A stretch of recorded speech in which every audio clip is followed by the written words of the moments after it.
बड़े सवेरे लाबान ने अपने नातियों और पुत्रियों का चुंबन लिया और उन्हें आशीर्वाद दिया। इसके बाद लाबान लौटकर अपने यहाँ वापस चला गया। याकूब भी अपने रास्ते चल पड़ा। तब ईश्वर के दूत उससे मिले। उन्हें देखते ही याकूब ने कहा, यह ईश्वर का शिविर है। इसलिए उस स्थान का नाम उसने महनयीम रखा। याकूब ने अपने आगे अपने भाई एसाव के पास एदोम के मैदान में सेईर के प्रदेश में दूत भेज दिए। उसने उन्हें यह आज्ञा दी, तुम मेरे स्वामी एसाव से कहना, आपके दास याकूब ने ये कहलाया है, मैं लाबान के साथ था और अब तक उनके यहाँ ठहरा। मेरे पास बैल, गाय, गधे, भेड़ बकरियां और दास दासियां हैं। अब मैं अपने स्वामी के पास ये संदेश इसलिए पहुंचा रहा हूं कि मैं आपकी कृपा दृष्टि प्राप्त कर सकूं। वे दूत याकूब के पास लौटे और उन्होंने उससे ये कहा, हम आपके भाई एसाव से मिले। वे आपसे मिलने 400 आदमियों को लेकर आ रहे हैं। याकूब को बहुत डर और दुख हुआ। उसने अपने आदमियों और भेड़ बकरियों और बैलों, गायों, ऊंटों सबको 2 दलों में विभाजित कर दिया। उसने सोचा कि यदि एसाव एक दल पर आक्रमण कर उसका नाश कर देगा तो दूसरा दल बचकर भाग निकलेगा।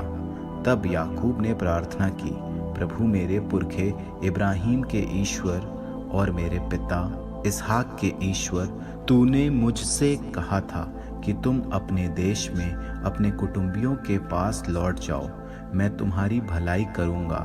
तूने अपने इस दास के प्रति जो कृपा और सत्य प्रतिज्ञता का व्यवहार किया, उसके योग्य मैं नहीं हूँ, क्योंकि मैं तो केवल अपना एक डंडा लेकर यरदन नदी के पार गया था और अब इन 2 दलों का स्वामी बन गया हूँ। कृपया मेरे भाई एसाव से मेरी रक्षा कर, क्योंकि मुझे डर है कि कहीं वो आकर बच्चों सहित माताओं का और हम सब का नाश न कर दे। तूने ही तो वचन दिया था कि मैं तुम्हारी भलाई करूंगा और तुम्हारे वंशजों को समुद्र के रेत कणों की तरह असंख्य बना दूंगा। वो रात को वहीं ठहर गया और उसके पास जो पशुधन था उसमें से उसने अपने भाई एसाव के लिए ये उपहार अलग कर दिया, 200 बकरियां और 20 बकरे, 200 भेड़ें और 20 मेढ़े, अपने अपने बच्चों के साथ 30 दूध देने वाली ऊँटनियां, 40 गायें और 10 सांड, 20 गधियां और 10 गधे। उन पशुओं के कई झुंड बनाकर उसने उन्हें अपने नौकरों को सौंप दिया और उनसे कहा, मुझसे पहले चले जाओ और एक एक झुंड के बीच पर्याप्त दूरी रखो। इसके बाद उसने सबसे आगे चलने वाले नौकर को ये आदेश दिया, यदि मेरे भाई एसाव तुमसे मिलें और पूछें कि तुम किसके आदमी हो, तुम कहाँ जा रहे हो और तुम्हारे आगे चलने वाले ये पशु किसके हैं, तो इस प्रकार उत्तर देना, ये आपके दास याकूब के हैं। उन्होंने अपने स्वामी एसाव के लिए इनको उपहार के रूप में भेजा है और वे स्वयं भी हमारे पीछे आ रहे हैं। इसी तरह उसने दूसरे, तीसरे और उन सब को जो झुंडों को हाँकने वाले थे आदेश दिए और कहा, तुम जब एसाव से मिलो तो मेरी यही बात एसाव से कहना और ये अवश्य कहना कि देखिए, आपके दास याकूब स्वयं भी हमारे पीछे आ रहे हैं। उसने मन में सोचा कि पहले ही ये उपहार भेजकर मैं उसे शांत करूंगा, इसके बाद मैं उससे मिल लूंगा। हो सकता है कि तब वो मेरा स्वागत करे। इसलिए उसके उपहार की सामग्री उसके पहले ही पहुंचा दी गई। वो स्वयं उस रात को शिविर में रह गया। याकूब उसी रात को उठा और अपनी 2 पत्नियों 2 दासियों और 11 पुत्रों के साथ यब्बोक नामक नदी के उस पार गया।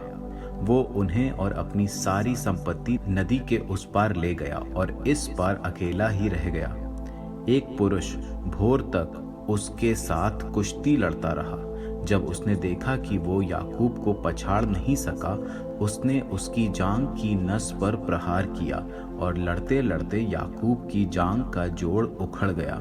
उसने कहा, मुझे जाने दो, क्योंकि भोर हो गया है। याकूब ने उत्तर दिया, जब तक तुम मुझे आशीर्वाद नहीं दोगे, तब तक मैं तुम्हें नहीं जाने दूंगा। उसने पूछा, तुम्हारा नाम क्या है?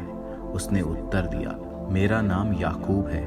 इस पर उसने कहा, अब से तुम याकूब नहीं बल्कि इज़राइल कहलाओगे, क्योंकि तुम ईश्वर और मनुष्यों के साथ लड़कर विजयी हो गए हो।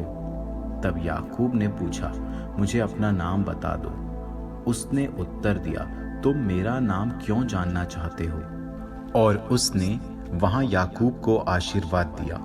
याकूब ने उस स्थान का नाम पनूएल रखा, क्योंकि उसने ये कहा, ईश्वर को आमने सामने देखने पर भी मैं जीवित रह गया। जब उसने पनूएल पार किया तो सूर्य उग रहा था। उस समय से जांघ का जोड़ उखड़ जाने के कारण वो लंगड़ाता रहा। इस कारण इज़राइली आज तक जांघ की नस नहीं खाते, क्योंकि उस मनुष्य ने याकूब की उस नस पर प्रहार किया था।